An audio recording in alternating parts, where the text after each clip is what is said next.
subscribe to. And the idea is what? The idea is at the outset, when we start any series of discussions, is to have our mindset be at a certain spot. And of course, we talked about that yesterday. You know, that is something that I do every morning before we come down. And just because it's part of what I do, we'll do it again right now. Well, it takes a couple of minutes. And it's, you know, that each one of us will find the various things that what I call, you know, anywhere. Seriously? Mindsets change. We watch a couple of things.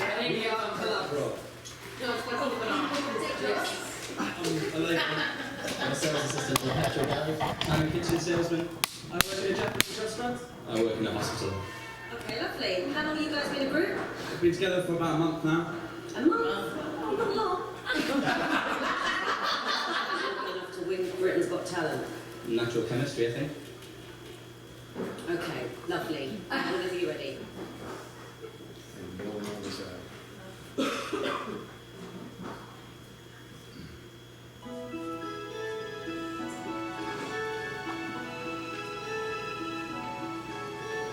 There, out in the darkness, a fugitive running, fallen from God, Didn't expect it. fallen from grace. God be my witness, I never shall yield till we come face to face, till we come face to face. He knows his way in the dark, mine is the way of the Lord. Those who follow the path of the righteous shall have their reward. And if they fall as Lucifer fell, the flame was stars in your multitude, scarce to be counted, filling the darkness with all your light. You are the sentinels, silent and sure, keeping watch in the night, keeping watch in the night. You know your place in the sky, you hold your course and your aim, and each of your seasons returns and returns, and it's always the same. And if you fall as Lucifer fell, you fall in flame. And so it must be, for so it is written, on the doorway to paradise, those who falter and those who fall must pay the price.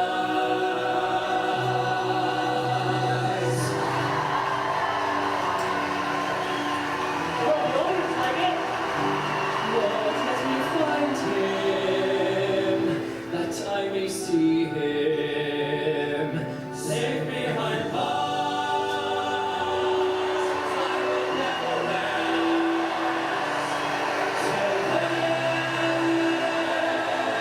as I swear, as I swear.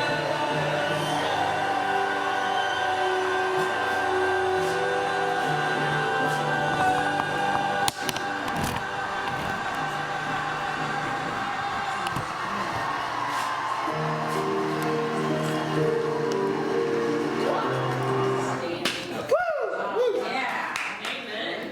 Is it or is it not true that our minds are literally waiting for us to tell us how to feel? Isn't that the truth? I mean, don't you feel different now than you did 3 minutes ago? No matter how you felt 3 minutes ago, we feel different now, don't we? And so literally and truly, is my belief, Rich, we get to decide all day, every day, how we want to feel.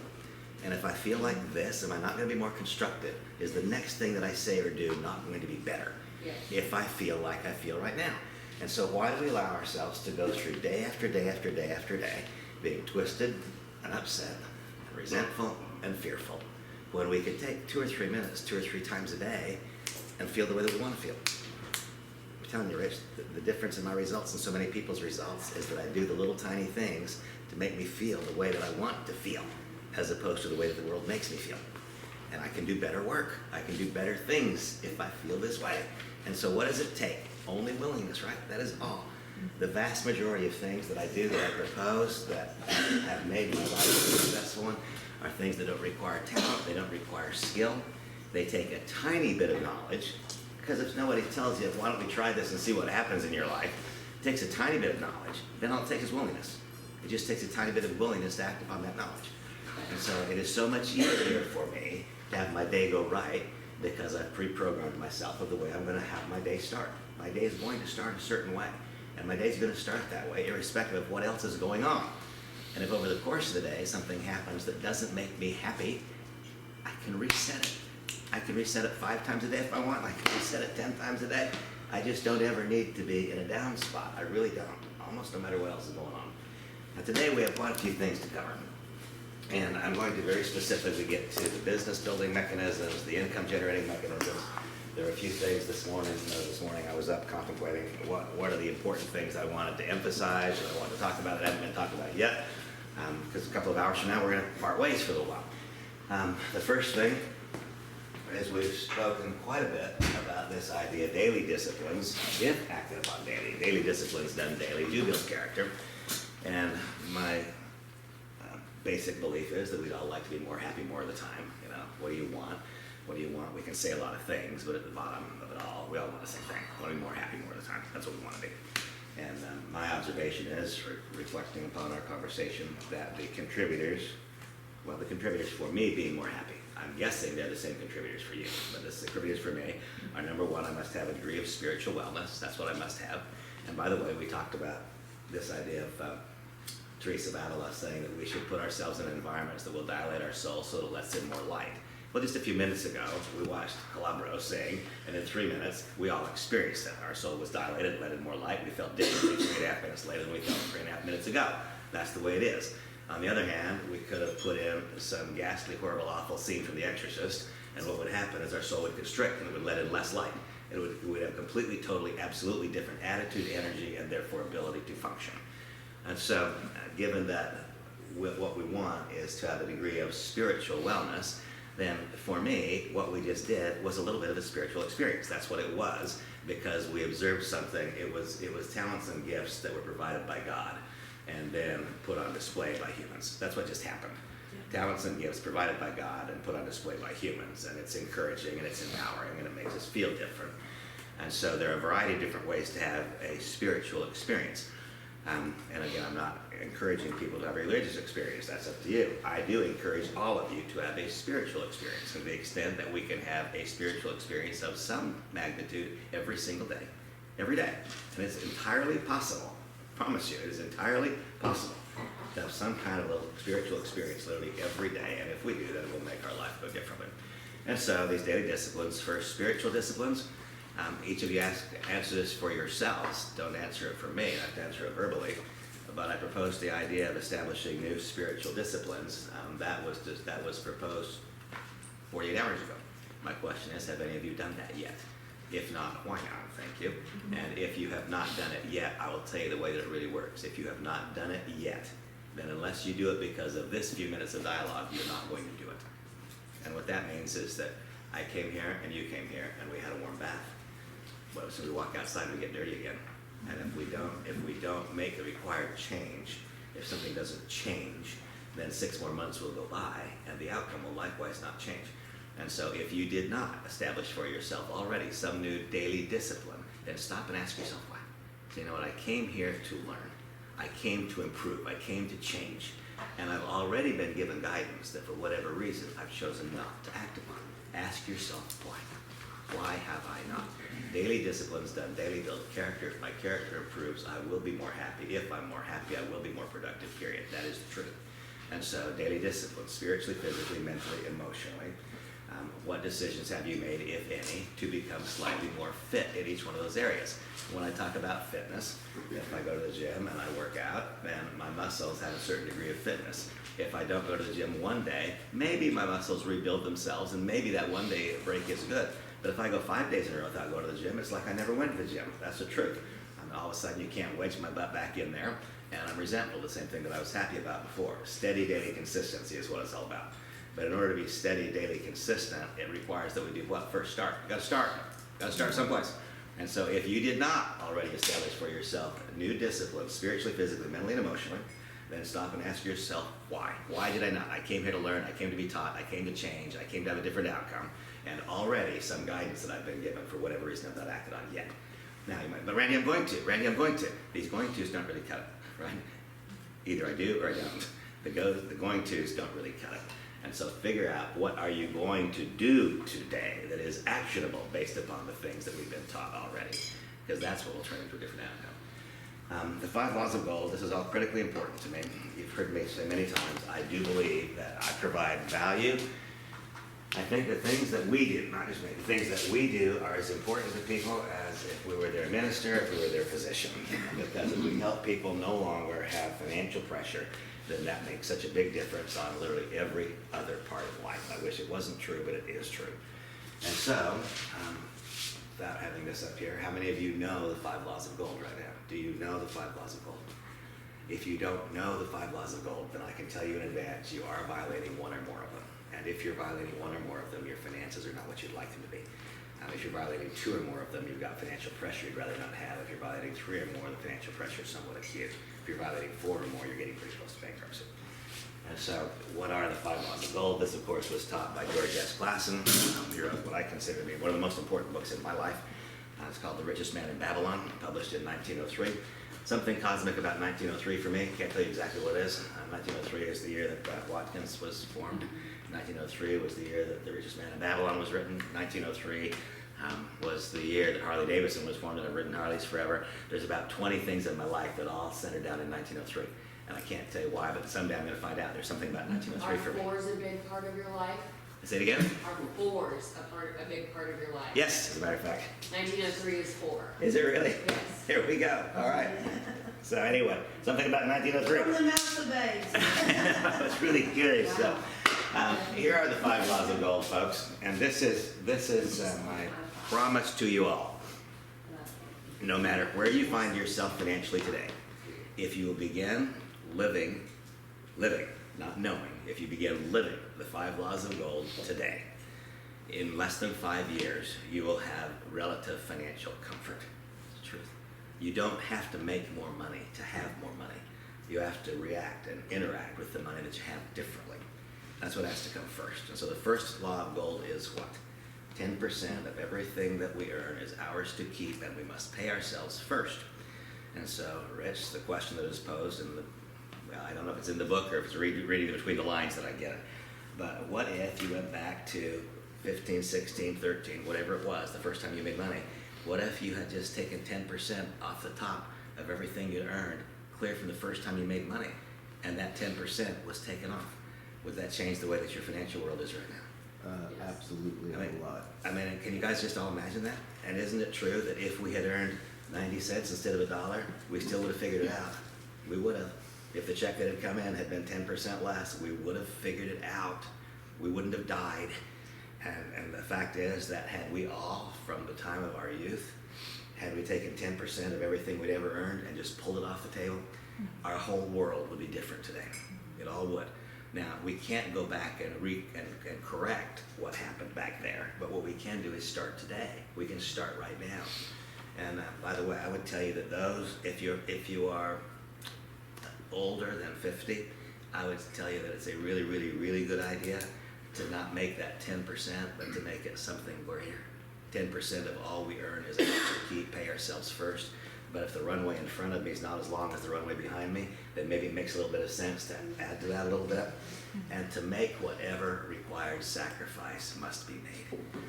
Make whatever required sacrifice must be made. People don't like the word sacrifice. I will tell you that in my life, I've had a sum total of 0 positive outcomes without some corresponding sacrifice. The two go hand in hand. They cannot be separated. It is a part of it.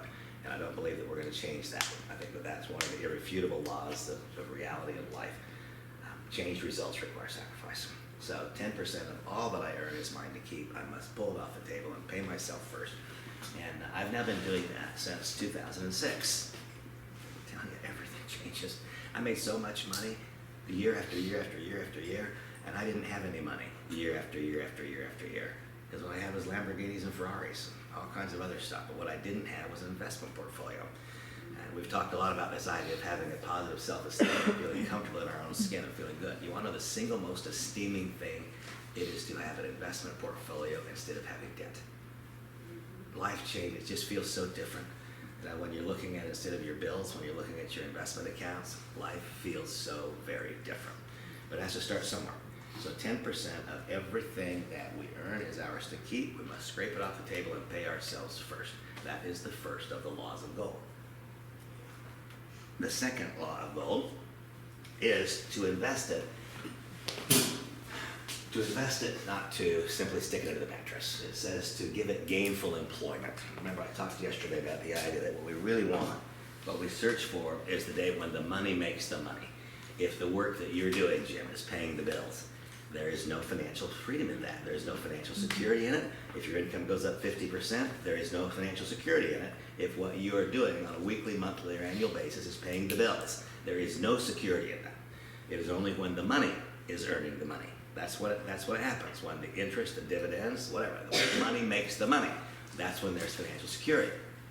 And so, the second of the 5 laws of gold is not to just take that 10% and to stick it in the mattress, but to find for the gold profitable employment. Put the money to work. Now, I'll give you a number that is a number you should not try to exceed. The second law of gold is to find profitable employment for the money, but the third law of gold is to invest it under the confidence of an advisor.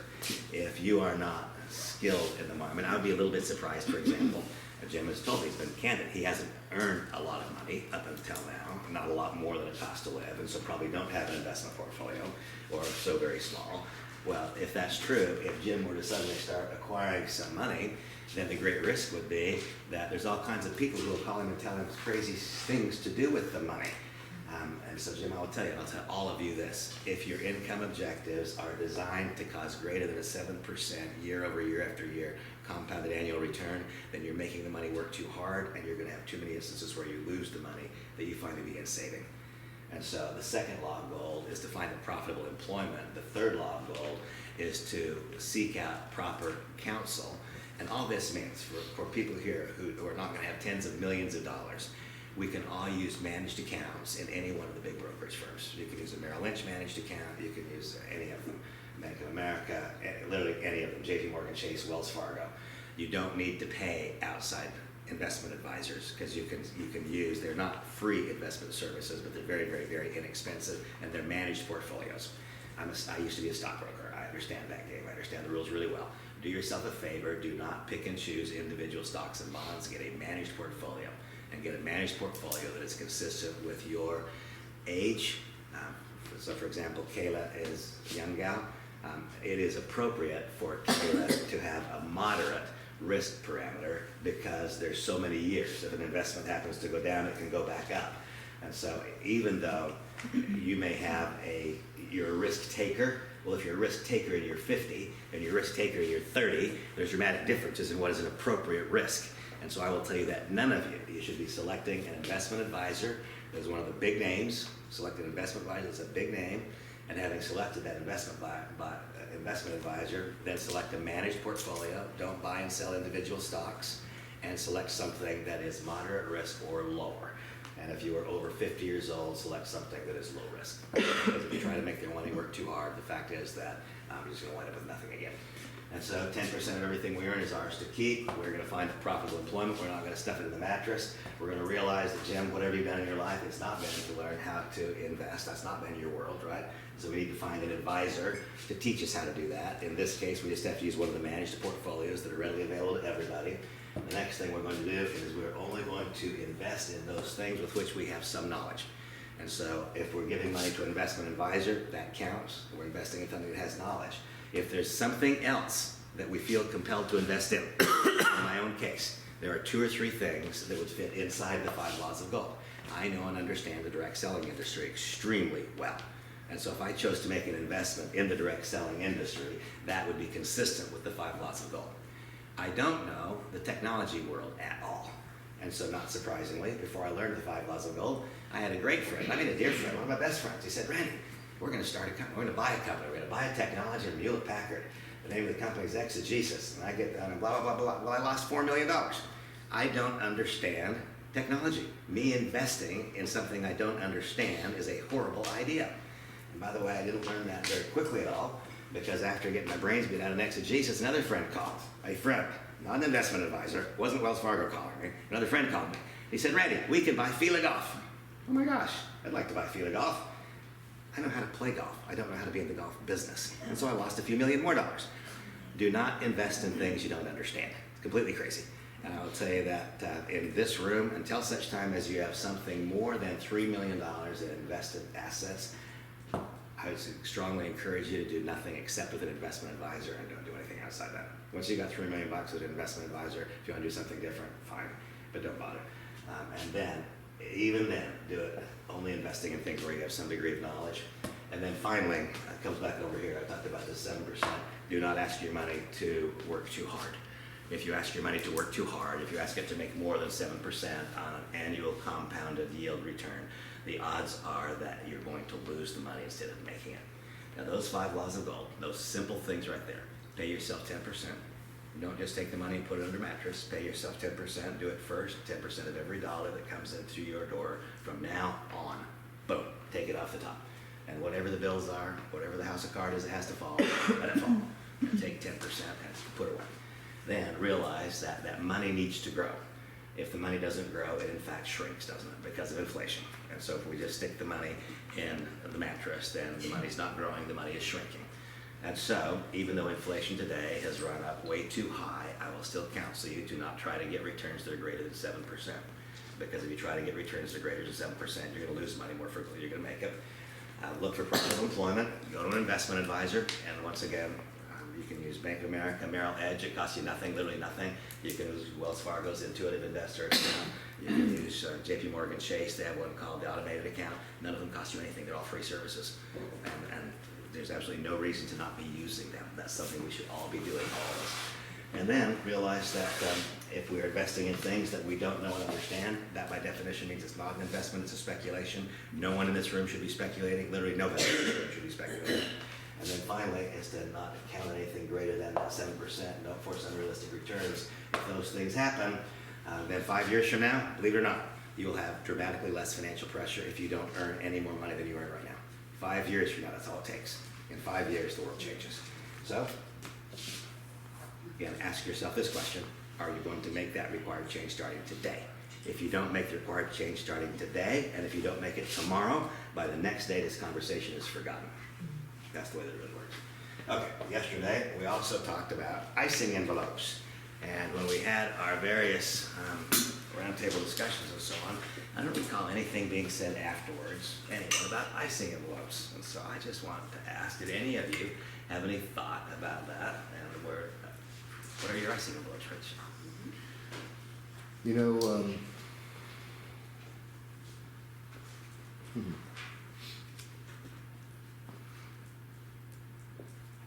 that's a private question, right?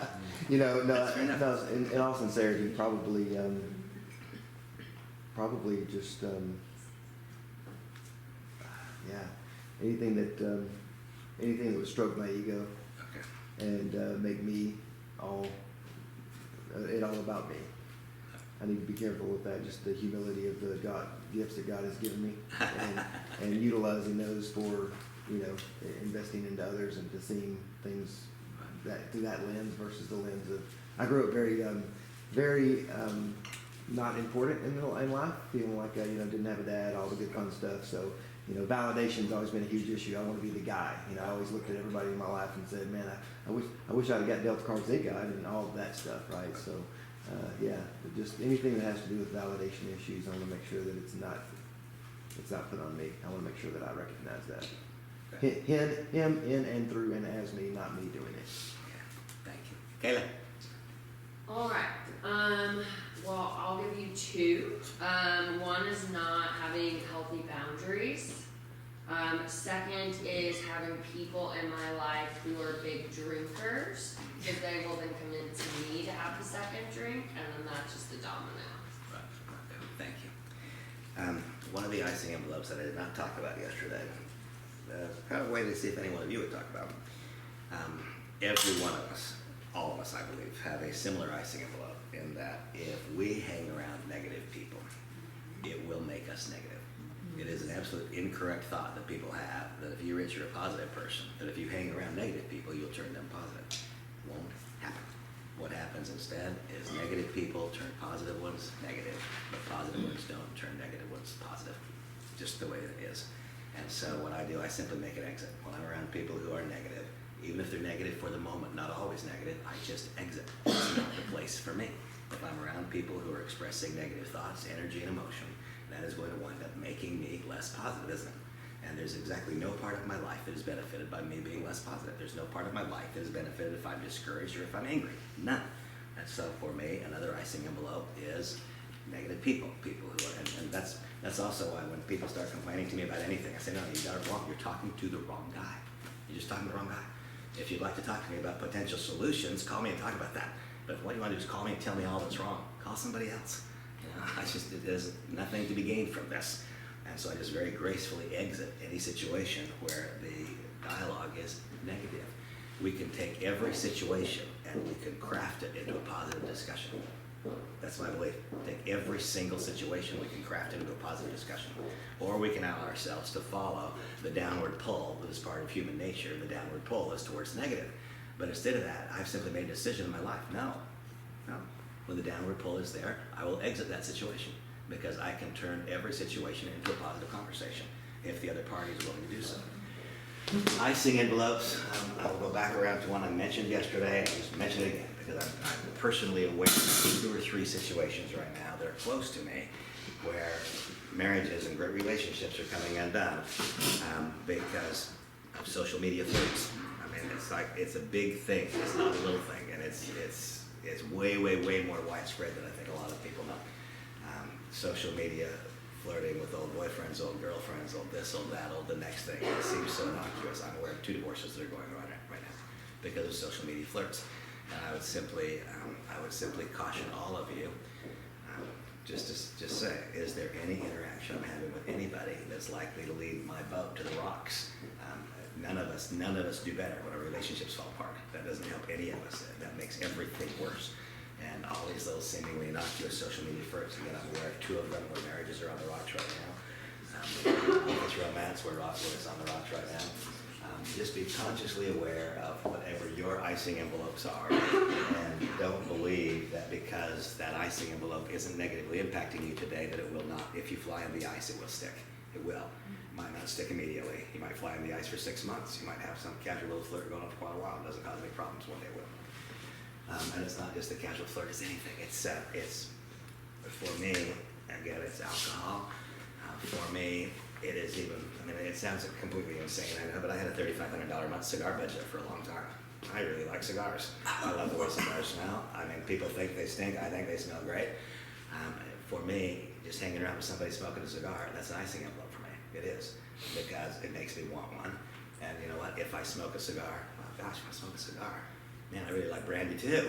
You know, and it's just a steady slope for me. It's either I keep myself completely removed from all things that lead me in a different direction.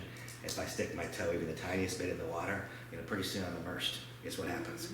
And so I've just kind of got this entire fail-safe things that would not seem even to be an icing envelope. I avoid the very occasion of it. I just avoid the very occasion of something that might cause some bit of ice to stick out my wings that might cause an airplane to one day crash, but I don't want to do it. Okay, the next one, emergency preparedness. Man, so is that thing on still? Yeah. Just